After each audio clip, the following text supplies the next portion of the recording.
नीट पेपरफुटी प्रकरणात आरसीसी क्लासचे संचालक शिवराज मोटेगावकर सीबीआयच्या ताब्यात।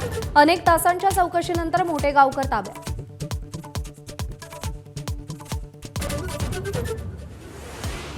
संभाजीनगरात समृद्धी महामार्गावर कांदा उत्पादकांसाठी ठाकरेंच्या शिवसेनेचं आंदोलन। टायर जाळून काही काळ समृद्धी महामार्ग रोखला।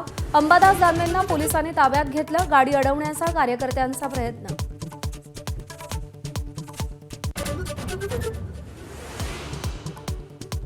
कांद्याला 24 रुपयांचा भाव मिळालाच पाहिजे। लासलगावात रोहित पवारांची मागणी।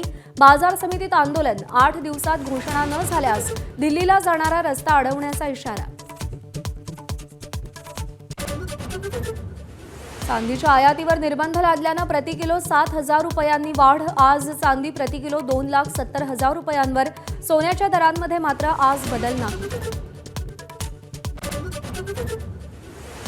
वाशिम बुलढाण्यासह अनेक ठिकाणी 4 दिवसांपासून इंधनाची टंचाई। शेतकऱ्यांच्या डिझेलसाठी रात्रभर ट्रॅक्टर आणि वाहनांसह रांगा। अमेरिका इराणमध्ये शांती करार झाला नाही तर वाईट परिणाम होतील। डोनाल्ड ट्रम्प यांच्या धमक्या सुरू। इराणच्या ड्रोनवरील हल्ल्याचा एआय व्हिडिओ जारी। विधान परिषदेच्या 17 स्थानिक स्वराज्य संस्था मतदारसंघातील निवडणुका जाहीर। 18 जूनला मतदान तर 22 जूनला मतमोजणी।